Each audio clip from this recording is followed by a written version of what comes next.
Hey guys, welcome back to the channel. This is part 14 of What If Naruto was the reincarnation of Bargun Lassenburn. This is the last part of this What If. Hope you guys enjoyed this What If series. I have created a playlist for this What If where you can find all the previous parts, link is in the description. And go ahead and check out other What Ifs in the channel. Before we start, please do support for more awesome content. Don't forget to subscribe and leave a like, and also share this video with your friends. So let's start this video. If there was ever a moment in time when a fight between two sides was considered the battle of the century, this was it. Shukaku, the one-tailed Biju, was fighting off what many believed was a real-life Shinigami.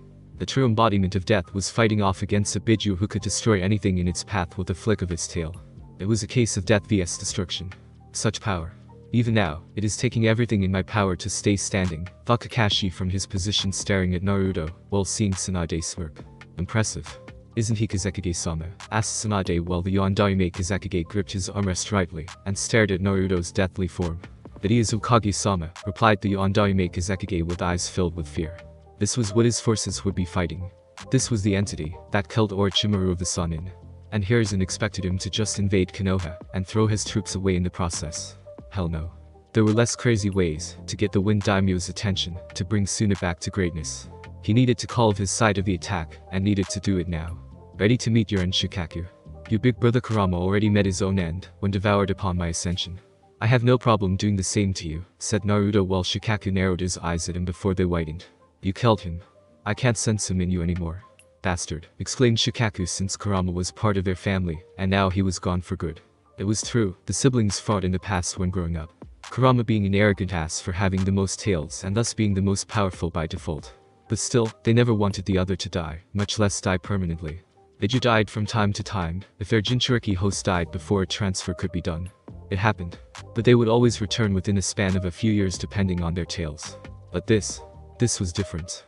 No more Kurama. No more Biju. This thing had literally killed his big brother. It was inexcusable. And soon, you will join him.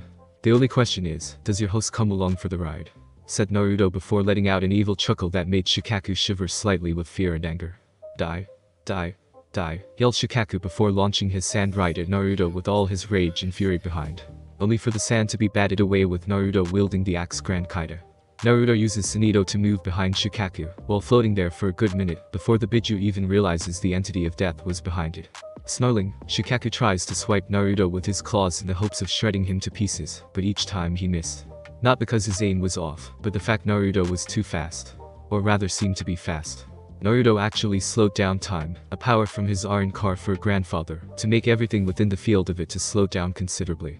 So when the sharp claws of the Biju came close to hitting him, all the deathly form of Naruto had to do was move slightly to the left or right while using very little energy on his part. To the naked eye, it seemed as if he wasn't even moving.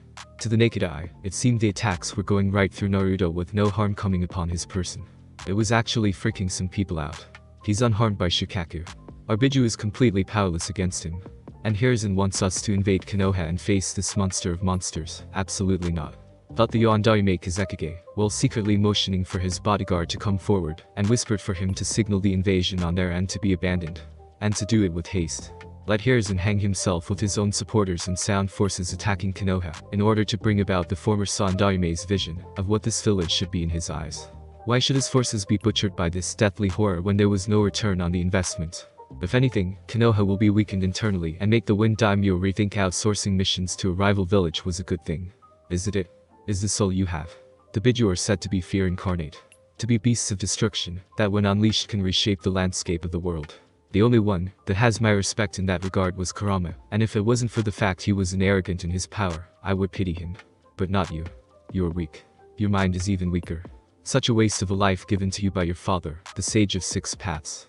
Mocked Naruto while Shukaku looked even more infuriated by him. Shut up. You will not insult my father. He was great. He was a genius. He gave the human race the power of chakra and the knowledge of how to use it. They spat on his face for his efforts. Exclaimed Shukaku angrily, since it had always been a sore spot for him and the rest of the Biju. Humans took what the Sage of Six Paths had given them and warped it into a means of fighting and killing each other. Weapons of war and using the elements of all kinds, and to make it worse, they sealed all 9 of the Biju, the true children of the Sage of Six Paths, into human hosts, to have their powers turned into weapons. The Biju had always resented that since it was an insult to them, their father, and everything the old man had stood for in life. And to make things even worse, the biological children the sage had did nothing to stop it. Hell, they encouraged it. One wanted to seal them away, to preserve the peace of the world in order for humanity to prosper with their newfound happiness, while the other wanted to use them like tools or slaves to bring the world under his egotistical rule of might makes right, while believing himself to be God made flesh. Neither son, much less their successors in the form of the clans they created, were worthy of the sage's power, knowledge, or love he had given to the Biju. And now this thing had permanently killed one of the sage's Biju children. When would it end? Do you think I am blind or naive in this? When I absorbed all of Kurama, I gained his memories too. Of your father. His love for you. How he wanted peace so badly, yet would not live to see it. I saw the memory of when his youngest child by blood was named his successor and the oldest went on a rampage. You think I do not find this system which we live in abusive and stupid? Humans are greedy creatures that do not know when to stop in their quest for being more powerful over their current status quo. Many humans deserve to die. Half the species needs to be wiped out in my view with the other half watching, so they can live extremely humble lives, said Naruto, while sensing the shock and horror of his words being heard by everyone below him. Even if it was true to a certain extent, humans took the power of the sage and warped it for their own benefit. Why have peace with your fellow man when war was so much easier? Why embrace your fellow man in friendship when you can kill him, stab him in the back, or put the fool and his family into chains to be used as property and slaves meant for obtaining profit? In Naruto's mind, humanity required a much-needed humbling experience, and he aimed to give them one on a global level one day. And yet you fight for them, countered Shukaku while trying to figure out how to crush this creature in front of him. For them? Hardly. I fight for those worthy of my mercy. At the moment, the numbers are very small, but still I prefer quality over quantity in terms of a soul's value. They're the ones worthy saving, since they are rare these days, replied Naruto while the angry Biju snarled. Well, I hope you enjoyed your time with them because they are all about to meet their end here in this stadium, after I am done with you, exclaimed Shukaku while preparing to fire a blast of wind at Naruto, knowing the Arrancar boy would dodge it and hit the people in this stance. Even if the deathly form of Naruto didn't dodge it, Shukaku was confident the attack would kill the brat and be done with it. Either way, Shukaku would win. Full, whispered Naruto while letting Shukaku fire his wind attack at him without a care in the world. The attack itself was a compressed ball of wind that when fired from the mouth of a Biju, namely Shukaku, who had an insanely high wind affinity, it was an unstoppable force of destruction. It could destroy buildings, shred bodies, and cause untold damage to just about everything it hit on contact. To Naruto in his current form, it was the equivalent of a gentle breeze. And it scared the crap out of Shukaku when the Biju saw it hit Naruto dead on, yet did nothing to hurt him. He shouldn't have survived my attack after being hit at such close range. What the fuck is this thing? Thought Shukaku while Naruto let out a chuckle. You seemed surprised. I understand. Such a close range hit should have destroyed me or at the very least, injured my form badly. That is what you are thinking, correct? It is natural to feel this way and for me to see your stupefied expression. To put it in simple terms, my body can take anything you throw at it and come out on top. Even if your big brother Kurama was here and hit me with his own blast of energy at point-blank range, the most amount of damage I would have received is a scratch. If that is all I would have received from the strongest of you, what makes you think your little ball of wind from the weakest of the Biju could do? Explained Naruto while seeing Shukaku take another step back. I will not die quietly. I will fight you tooth and claw, said Shukaku with Naruto once again letting out a chuckle. I know you will. But in the end you are still going to die, said Naruto before he was in front of Shukaku's torso and sliced the Biju in half. AHH. What the fuck? Yelled Shukaku while falling backwards, hitting the stadium wall and sending sand everywhere. And Gaara to the floor where the sand acted as a cushion for his body. While the sand began to slowly reform into Shukaku again, Naruto spent his time using Grand Kaida to slice into the sand to make it take longer for the reformation to occur. He could easily kill Gaara or simply punch the boy to wake him up, thus make Shukaku get sent back into Red Hat's mind. But Naruto didn't want that. He wanted the Biju to be pissed off, angry beyond measure, making the short patience of the one-tailed Biju burn up quickly to the point where Shukaku lashed out wildly when his temper reached its very short limit. Come on Shukaku. Fight back. This one-sided fight is hardly worth the time I spent being in this form to fight you, said Naruto while Shukaku reformed enough to use the sand to send tendrils of it at the Arrancar. I hate you so much, exclaimed Shukaku while trying to reform himself and fight off the Arrancar above him, but reforming was taking too long. Tell it to someone who cares, said Naruto before he had enough playing around with the Biju and used Sunito to appear next to the unconscious form of Gar. No? Stop it, exclaimed Shukaku while thinking the deadly creature was about to kill his vessel and the Biju by extension, before seeing the sand demon die permanently. You want me to stop? Fine. Give the brat control of his body again, and from now on, do not screw with his head anymore, demanded Naruto while his axe was ready to slice Gar's head clean off, if the Biju didn't comply. Alright.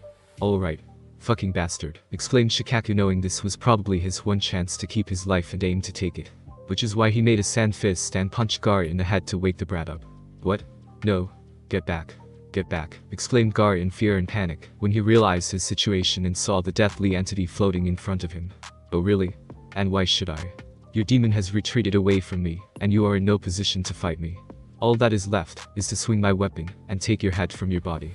Or, I could use one of my other powers, and turn your body into a decaying corpse, before nothing of it remains, replied Naruto while seeing Gar was having a moment of clarity with his madness of wanting to kill leaving him, and the fear of dying taking over.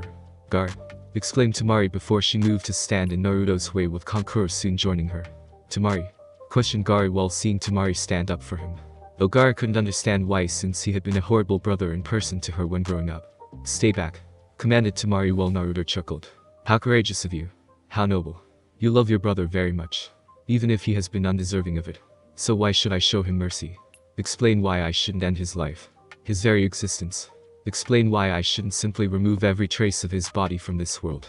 Asked Naruto while Temari looked from him to Gar with sad yet happy eyes. He's my brother. I know we never had a good relationship growing up, but he's family. I never hated him for what happened to our mother being used as a sacrifice to seal the one-tailed Biju into him. I love my brother. Even if he never saw it. Or knew it, said Temari, while Gar was shocked by this news, with Kankuro supporting the notion.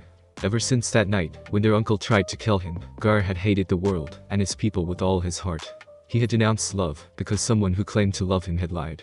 He thought everyone around him in Suna hated his existence and the only one who could love him was himself. But his sister and brother loved him. How could he not see it? Was his rage and hate so powerful that Gar chose not to see it? And what makes you think that is enough to stay my hand? Asked Naruto while Temari looked up at him with fierce determined eyes. Because you were like Gar once. I asked around about you. How they hated you. How they still hate you. How you were once the Jinchuriki of the Kyuubi. They made it no real secret to how they treated you growing up and the abuse you went through. You wanted to be loved and never got it. Gar's life was the same when growing up. Hated, called names, and attacked mercilessly by assassins sent by her own father because he saw his son as a faulty weapon.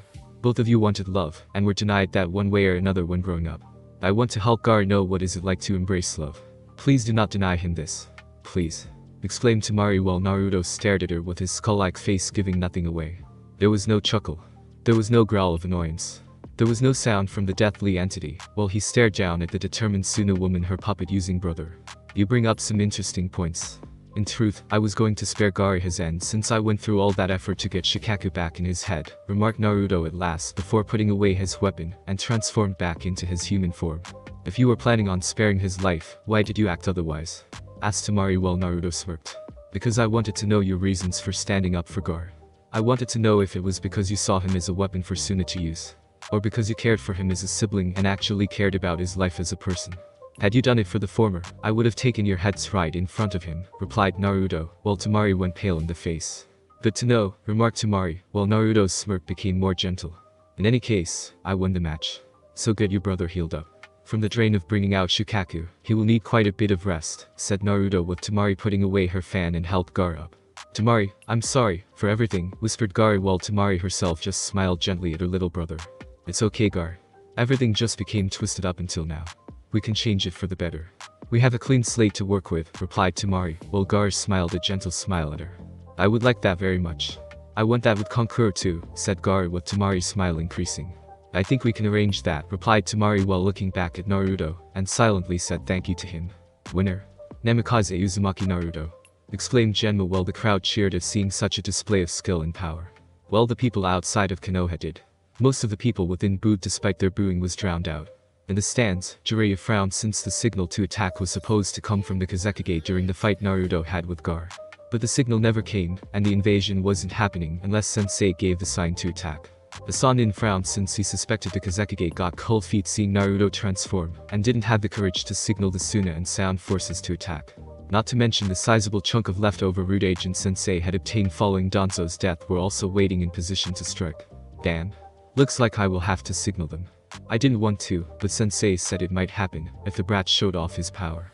Considering how the one-tailed Biju was not only beaten, but threatened into submission. He was right, thought Jiraiya, while he was hoping it wouldn't come to this, and signaled for the attack to start. Which was why the explosions happened moments later within several places throughout the village, and setting the plan spent years in the making into motion. "Your handiwork, Kazekage-sama," questioned Tsunade, while the Kazekage clearly did not expect this to happen. Either because it happened without his authorization on his end, or because he called off his forces waiting in hiding, and someone was forcing his hand. "No, it is not," replied the Kazekage honestly, since he knew his forces would abandon the plan the moment his signal to abort was issued. Even now, Suna troops should be withdrawing. The Kazekage knew that his most trusted commander and Jonin sensei to his children, Baki, wasn't a fool. He knew the signal was issued, and was most likely ensuring the orders were carried out throughout the ranks, to get their forces back home safely. So what was Hiruzen and Jiraiya doing? The explosion made the Kazekage look like he was attacking and directing Konoha as a whole to focus on him. Did the Toad-san or Hiruzen somehow find out about Suna's withdrawal? Were they trying to force his hand? Have Suna attack Konoha anyway, if only to rescue their Kazekage from being captured or killed? Either way, it did not look good. "I know of your plans, Kazekage-sama. But I also know you didn't do anything to signal an attack on my village just now. Which means your co-conspirators did and are forcing your hand. So you can either fight beside my forces or you can join my enemies, and be slaughtered to the last man," offered Tsunade, with the Kazekage looking from her to Naruto in the arena. The boy was currently being attacked by a group of Sound Nin, who were disguised as civilians in the arena, and being killed with ease. The memory of the boy transforming and defeating Shikaku was a memory he wouldn't soon forget anytime soon. My forces have already been ordered to pull back prior to this. However, they will no doubt redirect themselves to come back, if only to protect me. If I were allowed to leave to rejoin them outside of Konoha, they would not have such an excuse to return, said the Kazekage, with Tsunade's eyes narrowing. "Kushina will get you outside our walls. But should you betray this act of trust, Kazekage-sama, you will not live long enough to enjoy it," said Tsunade, while Kushina appeared next to the Kazekage, grabbed him, and used Sunito to take him outside. "Your orders, Hokage-sama?" asked Minato while acting as a shinobi right now under Tsunade's command. "Find Jiraiya. Beat him. Maim him. Kill him if you wish. But I want him, my former sensei, and all their followers either dead or captured. Go," commanded Tsunade while acting like a Hokage would in times of conflict, before she descended into the fray of the fight in the stadium seats. And sure enough, the chaos was immense. Sound Nin disguised as civilians attacked Konoha Nins in the stands. Root Nin that had been obtained by Hiruzen and Jiraiya were attacking Konoha Nin who they had known for years. Some of the remaining Suna Nins still in the stands had tried to fight with Konoha Nin loyal to Tsunade, after the signal to abandon their part in the invasion from the Kazekage had slowly made its way through their ranks during the fighting between Naruto and Gar. After seeing the battle, they could see why the Kazekage was backing out of the invasion. Anyone who could fight off the one-tailed Biju, and rumored to have killed the Nine Tails, was not someone you wanted to fight. Hence why those inside Konoha were quickly receiving report in their ears that their Kazekage was outside of the village ordering a full retreat. As for the Sound Nin invading from outside at another section of the village, they were quickly slaughtered by 3 squads of Anbu, led by Anbu Captain Nico. She had been put on the front lines where the Sound Nin were invading, in order to take her frustrations of losing her lover out on them. While Nico wanted to lash out at Baki for his role in the death of Hayate, it had been Minato to being the one to talk to her about it after word had reached him of someone on Hiruzen's secret subordinate list paid the woman a visit at her home. When Minato visited her a day later, she told him how the agent told her how Jiraiya's spy network managed to find out that Baki was the murderer of Hayate. The former Yondaime Hokage informed her the information was true. It was done with the intent of Hiruzen using her as a pawn against Suna. When Yugao asked what her role was in the scheme created by the former Sandaime, Minato explained it was most likely to use her hatred to attack Suna Nin until she got to Baki and weaken Suna further. The overall plan Hiruzen created would have weakened Suna to the point where they were at risk of collapsing as a hidden village within months following the failed invasion. And Yugao would have been the pawn used to cut down a chunk of Suna's forces after Hiruzen and Jiraiya provoked, nay, encouraged her hatred, driving her kill in the name of vengeance. Just as they planned. They would have ensured the female Anbu played the part in the script they wrote for her until the woman's usefulness was no longer valuable to them. She might have been Anbu and a Konoha shinobi, but a pawn for something like this scheme the former Sandaime created. Absolutely not. She would fight and die for her village, but not for someone who uses people in such a cruel way. And as for Baki, she would deal with him on her own terms should time and Kami above provide such a moment. Konoha, secret location. Hiruzen looked at the army of Root Nin before him. Each as emotionless as the one to their left or right of the ones he was staring at with a sense of pride. He wondered if this was what Danzo felt about Root when staring at them. It took some effort to get as many of them as he did given how many were either killed or reconditioned by Tsunade under watchful eyes. But in the end, Hiruzen was able to get a nice sizable chunk of them, and use that programmed loyalty to do what is in the best interest of Konoha. Danzo had forced down their throats to make them follow the Warhawks' former rival.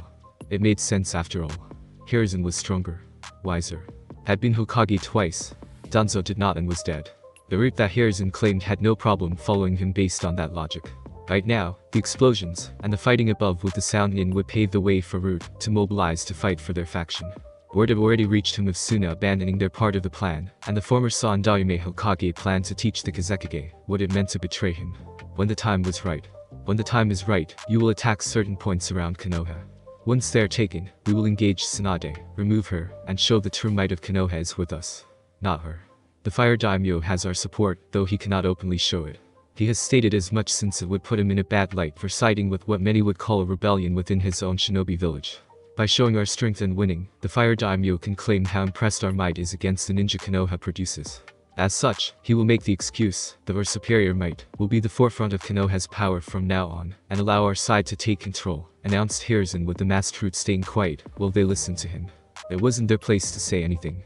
As you have no doubt heard, Suna has backed out at the last minute of siding with us, and with the Sound Nin being coordinated to attack Konoha through Jiraiya. However, we can still win through my experience, and Jiraiya's strength combined with all of you. We will bring about a new age for Konoha. A new will of fire. One that will burn strong and stay strong, forever, declared Hiruzen with some of the Root Nin nodding. The aversion of the will of fire is just another delusion filled with pain and betrayal, said Minato, after appearing in a yellow flash with his Zanpakuto in hand. Minato, I would ask how you found me, but something says your feared Hiraishin Jutsu had something to do with it. When did you tag me? Questioned Hiruzen with a snarl. I didn't. Unlike before where I needed a seal on someone or something to anchor myself when performing the jutsu, my Zanpakuto allows me to get around that issue. All I need to do now is sense your charka, and the ability of my Zanpakuto does the rest, explained Minato, while his sword hilt looked like his infamous tri-pronged kunai, complete with seals on the side, was held tightly in his hands, and it was clear the man was pissed. Out of respect, I would normally extend the offer of siding with us. But something tells me the offer would be refused, said Hiruzen with a scowl. And betray my son? Hell no, said Minato with Hiruzen snarling now. Your son was the key to Konoha's greatness. He would have been the pointy tip of the sword. The sharpness of the blade used to cut down Konoha's enemies one after another until there were none left, said Hiruzen while Minato scowled. And when he was no longer useful. Let me guess, breed some offspring from him, seal the fox into one of his children, and kill the sire before repeating the process. You shame your sensei with your way of thinking, remarked Minato, while Hiruzen narrowed his eyes at him. I do what my sensei never had the courage or conviction to do. I do what must be done to keep Konoha strong, said Hiruzen while Minato scowled further at him. Now you sound like Danzo. At least he never hid behind the gentle grandfather that you yourself portrayed in your elderly years. He held no shame in everything. But you hid, like a coward. Behind your position. Behind the Hokage's desk doing paperwork. Behind the Hokage hat you wore while pretending to be a great leader when you were pretending to be one while secretly being a tyrant. You're a monster in old shriveled human skin, said Minato, while Hiruzen removed his Hokage robes he had wore for his speech, with the Root army behind him to reveal the battle armor in its place. Says the man who is no longer fully human and came back from the dead, countered Hiruzen with Minato smirking. Perhaps I am a monster in some way, Hiruzen. I won't deny it. Both of us are monsters. But at least I kept my soul when I became one. You lost yours long before today. Tell me, did you kill it yourself? Or did it just wither and die on its own without any help? Minato shot back, while Hiruzen had heard enough. Kill him. Commanded Hiruzen while his Rude army charged Minato with the belief their numbers, plus a former Hokage, could best this abomination. Multiple flashpoints, said Minato suddenly, before he was gone in a yellow flash, before appearing again in between some Root Nin and flashing again to another point and flashing again and again and again until he was right in front of Hiruzen. And all around them. Dead Root Nin. They had been slaughtered. Butchered. Cut to pieces. Legs, hands, feet, arms, torso, and heads were all over the place. And Hiruzen. He had Minato's sword piercing his gut with the iron card twisting the blade for good measure. I should have made Orochimaru my successor, remarked Hiruzen, while blood ran down the side of his mouth. Perhaps, but even back in those days, you weren't sure if the man was worthy of the title, much less had the ability to lead Konoha. Even back in those days, before nominating a successor, the sliver of doubt about Orochimaru was there. It was always there. You just chose to ignore it when the man was growing up under your tutelage. You had hoped your teachings and nurturing of Orochimaru would remove the feeling of unease. But it didn't leave you, did it? The feeling grew with each passing moment. Each passing year. You knew. In your heart, you knew he wasn't right for the position. My only mistake was not seeing how sentimental you were to him, and sending you to deal with your so-called failure. You were never going to kill Orochimaru, were you? Replied Minato with the former Sandaime Hokage gritting his teeth. I had no intention of killing my most prized student. Why would I? He was on the verge of perfecting his skills in splicing bloodlines, lengthening the life of others through the deaths of a few, and making Konoha great at the expense of those who would never be missed. The only reason those Anbu who went with me that day were killed was due to them being loyal to you. Orochimaru knew this as I secretly tipped him off before our arrival, so he would know to kill them. At the same time, I knew I could make it seem like I let him go out of some misplaced sentimentality, and no one would suspect any other reason, said the former Sandaime, while glaring at Minato. It figures. Like teacher. Like student, remarked Minato before pulling his Zanpakuto out, and watched his enemy fall to his knees in pain. You won't win, Minato. Jiraiya will defeat you and Kushina. We have been preparing for this. You may have defeated me and what is left of the root forces I had saved from my former student's purge, but you can't defeat Jiraiya. He will do what is necessary and do what is right for Konoha in order to remain strong, said Hiruzen while spitting blood on the ground. Unlikely. Even as I speak, my wife is dealing with him now. She has been itching to smash his face in for a long time. The only reason Kushina didn't when we were normal humans was because I had to plead with her not to do it. Out of what little respect I still had for Jiraiya back in those days. Now? There is no respect. No loyalty. Only him dying an agonizing death at the hands of my extremely pissed off wife. And we both know how Kushina gets when pissed off, said Minato, knowing his wife's temper was legendary in all circles of the elemental countries. Kushina was the reason the Sandaime Tsuchikage had back problems in the first place. Damn you, Minato. For all your strength and power, you do not know how to use them properly, said Hiruzen while Minato scoffed at him. Funny. I could say the same thing about you and Jiraiya, said Minato before he took the old man's clean off. Slowly rising off the ground slowly, Minato looked down at the pile of dead bodies he made with a look of disgust. All those lives wasted. Turned into soulless drones with no life in their eyes, and conditioned to obey without any sense of free will. It was one of the reasons Minato had expressed his dislike of the root program to Hiruzen in those days of old. He honestly thought his words about the issue had reached the Sandaime when the order came to shut down Root, but Minato had to realize far too late that he had been naive on the subject. Hiruzen may have made the order official, but it didn't mean that Hokage wouldn't have them lurking in the shadows and still using them on the side. 1 Seiro later, the entire area was turned into a wasteland. There was no sense of leaving anything of these people. But Kushina. Unlike Minato with his weapon of choice, a certain female red-haired Uzumaki for an Arin card did not kill her opponents with her Zanpakuto. No. That was merciful. Kushina chose the path of being brutal. Ruthless. Feared by all who stood in her path, before they were crushed in their entirety, while begging for the mercy she would not give them. That was how the Uzumaki did things when crossed, betrayed, or backstabbed by those they once trusted. When an Uzumaki was hit hard, they get back up and hit even harder. Much harder. You knock one off their feet. They knock you unconscious. You knock out a tooth. They knock out a few major organs. You put them in a coma. They put you through hell, while in a coma before killing you. You manage to kill one. They come back from the dead in some shape, or form to haunt your ass until you go crazy before killing yourself. And Uzumaki was just that ruthless. Kushina was no exception. And she was also the absolute worst person for Jiraiya to face right now in an all-out combat war situation. Hence why Jiraiya was running for his life. Or rather trying to run, since Kushina would always appear in front of him at random intervals and cause the man to change direction. She had attacked his own group of loyalists, as they called themselves, completely by surprise, and ripped them apart before they could even try to do anything. Jiraiya had seen the crazed bloodlust-filled rage of Kushina before today, and knew this time, the woman was on a whole different level of rage. Jiraiya wanted no part of it or Kushina. Which is why he ran, while the loyalists fought and died at her hands.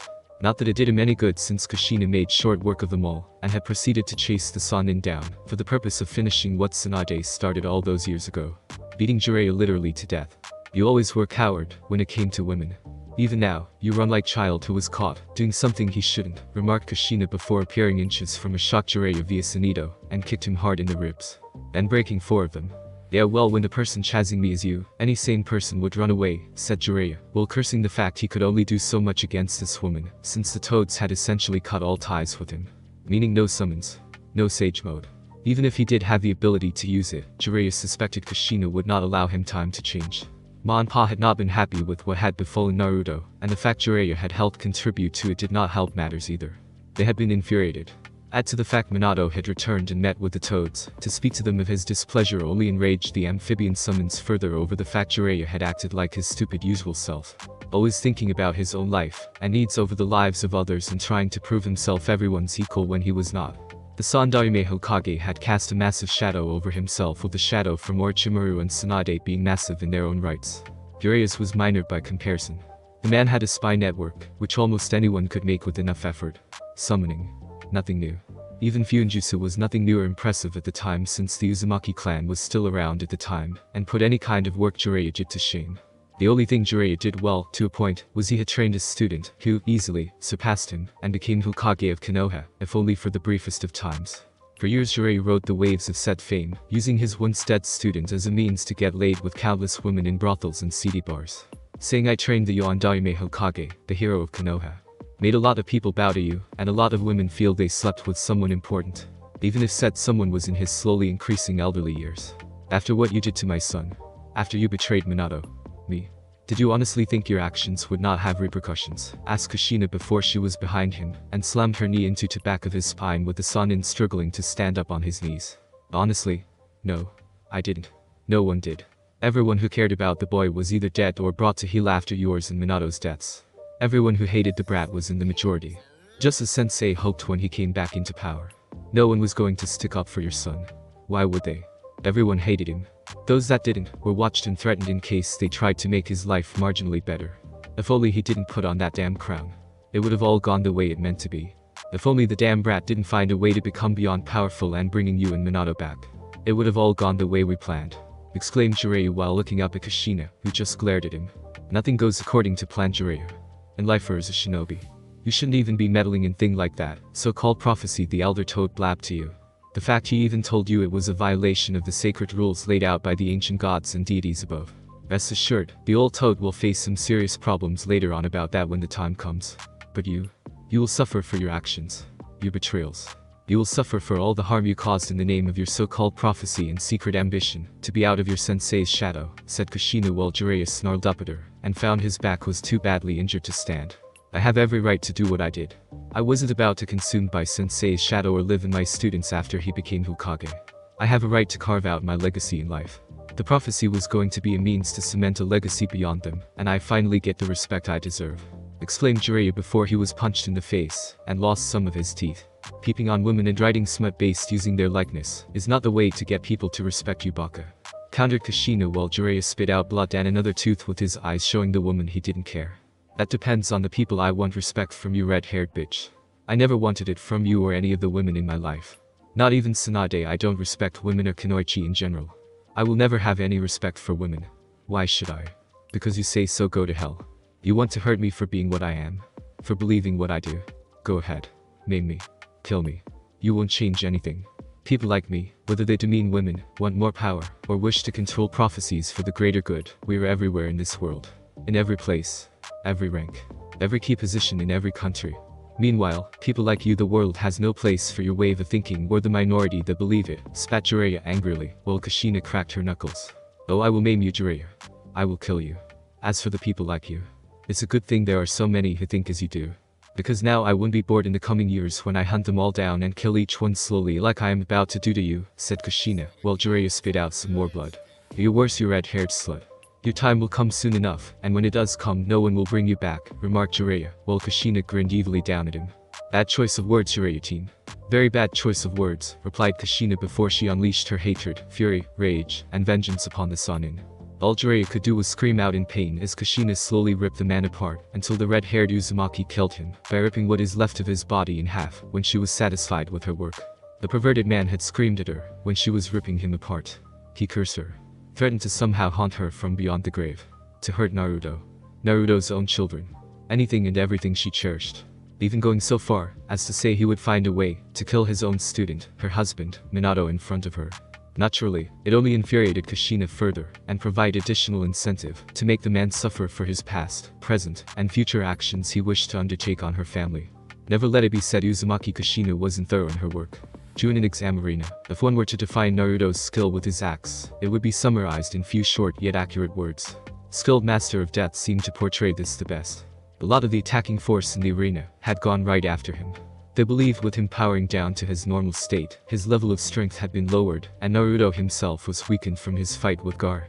No matter how one-sided it was to just about everyone witnessing it. That was their first and ultimate last mistake they made when facing him. Naruto's strength was beyond human. beyond anything that anyone had ever seen before in their life.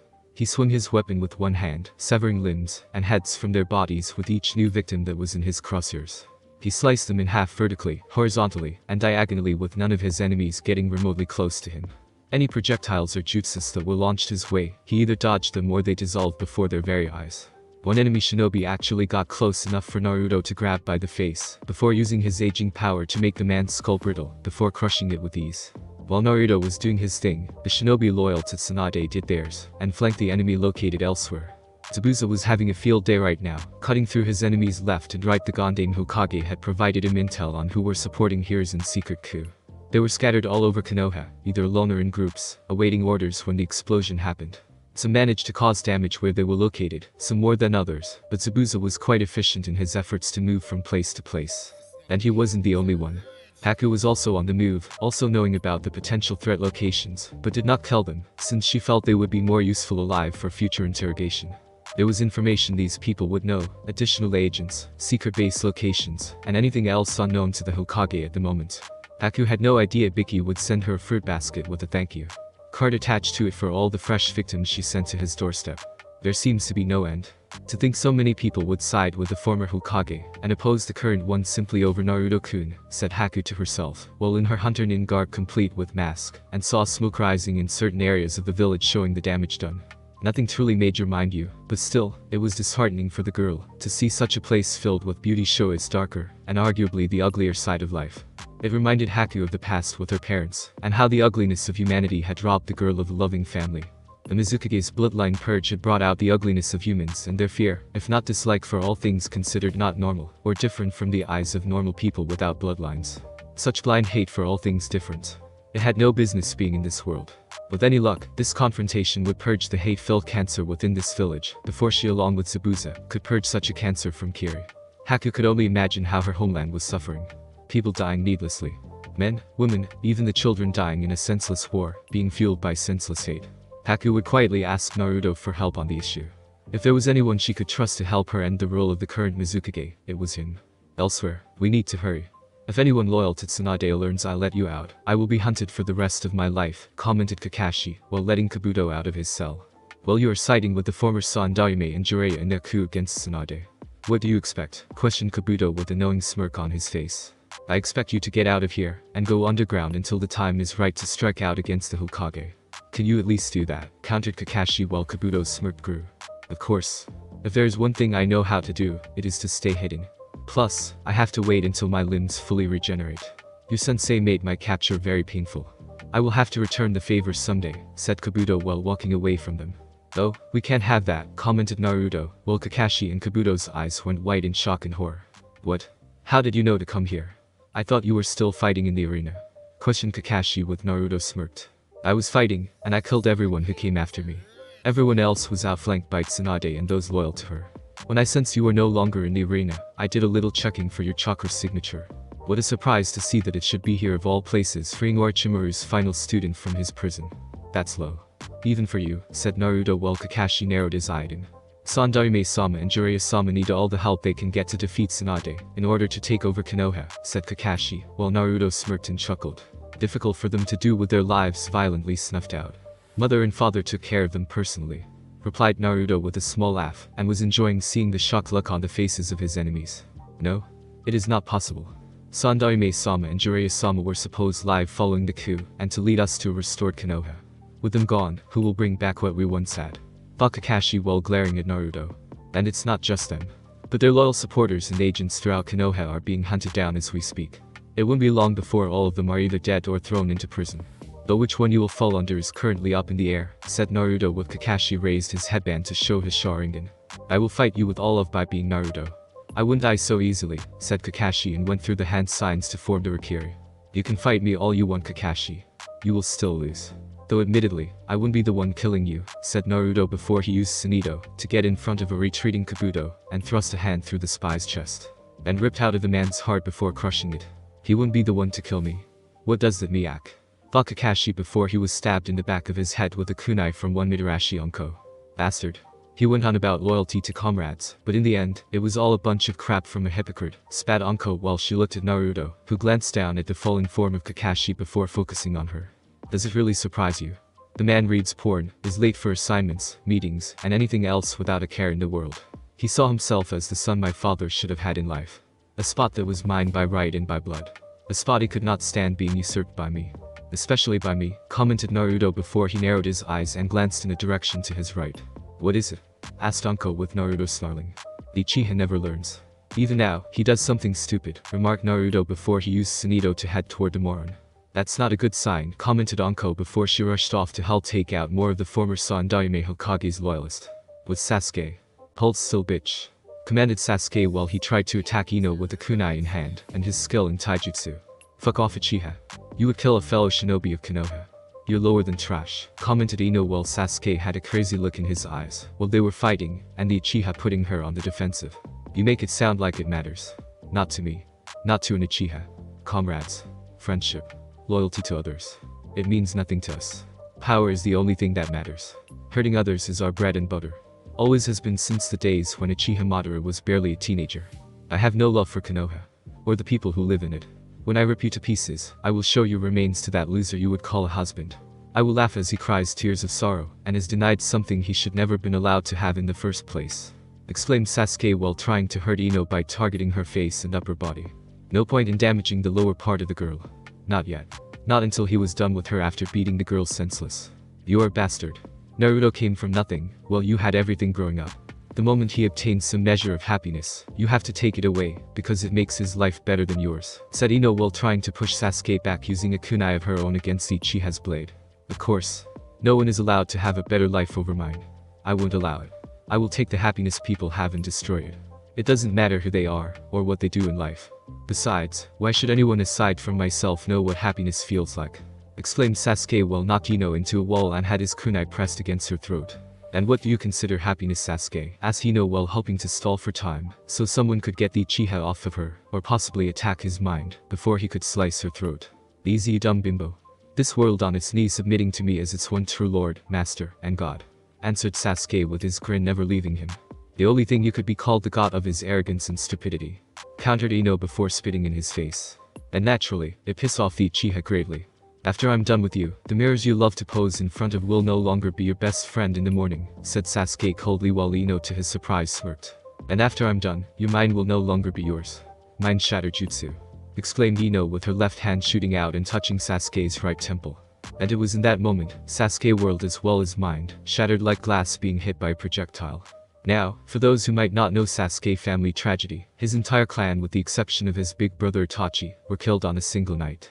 Uncles, aunts, cousins, grandparents, granduncles, and grandaunts fell in a single blood moon night. All at the hands of Uchiha Itachi himself. Even Sasuke's and Itachi's parents were no exceptions to being killed by the eldest of the clan head's children. Leaving dear old Sasuke as the only loyal Uchiha left with Itachi leaving after his mission was done. And even before leaving, Itachi had scarred Sasuke mentally and emotionally on a level few could begin to understand. Showing the death of everyone killed for 72 hours in the Genjutsu world can do that. Even still, Itachi's actions had an effect on the boy, planting seeds of hatred and darkness that not even Itachi himself could have imagined. When he encouraged Sasuke to hate, it had been done, so the youngest would direct all that hatred built up over the years at the eldest of the Uchiha brothers. What Itachi failed to realize was Sasuke may choose to never stop hating. Never stop hating everything and anything around him, because the boy hated seeing other people happy. Having happy lives. Happy families. Happy everything. What Itachi failed to realize is that Sasuke had the power of choice and thus to choose to continue hating. Choosing to hate everything the world has to offer and would lash out at everyone for it out of spite. Something that was clearly shown and ignored by the powers that ran Konoha when the Uchiha massacre happened. Did they try to reverse it? No. Did they try to stop it? No. Did they try to heal the Uchiha's mental and emotional scars of all? No. Why? Because the Sandaime Hokage and others around him felt his importance to Konoha was too great to suppress. Instead they provoked and encouraged the hatred within Sasuke, so the boy would develop a drive to get stronger and stronger, until the boy unlocked his Sharingan. Once that happened, Kakashi would train the boy on how to use his eyes, and be their secret weapon against Naruto in the years to come, when his usefulness ran out. In truth, Sasuke was meant to be Naruto's secret handler when Kakashi, Yamato, or Jiraiya were not available to keep the Kyuubi within the Uzumaki in check before the Uchiha had ended the Jinchuriki's life. Once Naruto was dead, Sasuke was to made into a hero and future Hokage for his troubles in life with the entire village behind him. Only now, such things were lost beyond recovery in more ways than one. In regards to Sasuke's mind, from what Ino just did, all the negative energy in mind, body, and in his very soul, had just hijacked by the girl to redirect its efforts into attack itself on mental level. The whole point of the mind shatter jutsu Ino used was to take the energy of the person, regardless if they were good or bad, and turn it on the host body, making the proverbial snake eat its own tail until the snake wanted more of itself, and eventually ate itself in its entirety. It was especially dangerous against people with dark evil minds. Namely because the darkness inside the target didn't know when to stop attacking. It didn't know the meaning of the word restraint, and simply did what it wanted without even remotely thinking about the consequences of its actions. As was the case here with Sasuke. His own inner darkness, his own hatred for life, if not the world, and the people living in it, had been given a mental override command to attack itself. To destroy the mind it inhabited and in the process destroy itself without any hope or chance for recovery. So it was no real surprise to Ino that the Uchiha fell over in a slump on the ground. Drool was coming out of his mouth while his eyes wide and empty. In short, the lights were on, but nobody was home. Good luck repopulating your clan with your tiny dick and no brain activity to get it up Uchiha. Spat Ino before she kicked him in the ribs for good measure. Looks like I didn't have to do anything after all, commented Naruto after he appeared via Sanido and seeing Sasuke on the ground. The baka was so obsessed with hurting me my upper body, he ignored my hands, and didn't think I would try anything with a blade to my throat, explained Ino before she gave Sasuke another kick for good measure. His misfortune. Your advantage. You use it perfectly, said Naruto before he glanced down at Sasuke with a look of disdain on his face. Such a waste of a life. All that hate being channeled at all the wrong people. Sure, Naruto had hate in his heart too, but he only aimed it at those who had hurt him, and his family in the past. Did he lash out at Hinata? No. Ino? No. Hana? No. The Anbu who actually did their job in protecting him? No. Hell, Itachi himself had protected him during the man's Anbu days, before killing off his clan. Itachi for Kami's sake. Naruto actually might feel bad should they cross paths and kill the Uchiha since the man was now part of the Akatsuki organization. Well, they no longer had a reason to go after him for the Biju, which would no longer be returning anytime soon. Retaliation for when word reached them about the fox no longer being alive or returning anytime soon. The leader of the Akatsuki was going to be super pissed. It was still risky. I had to play on his ego and his desire to hurt me in order to distract him from my use of one-handed hand signs and channeling chakra needed to perform the jutsu. Anyone else would have spotted the act and killed me before I could use the jutsu in my surprise attack, remarked Ino, knowing it was only because of the Uchiha's own internal weaknesses did she come out of her situation alive. You simply used your knowledge of Sasuke's emotions and mindset in order to survive a near-death encounter. Worthy of a ninja in a life-and-death situation, said Naruto with praise for the girl's actions being heard clearly by Ino, who beamed with joy when she heard it. What else is happening? Asked Ino, knowing Naruto had been active in fighting enemies and taking down rogue elements throughout the village. Aside from us winning, nothing much now. By this point, our victory over the internal threats to the village is almost assured, said Naruto while Ino looked confused. Almost, asked Ino with Naruto sighing. Just because we obtained victory over those willing to fight us, does not mean we have purged every supporter of their movement.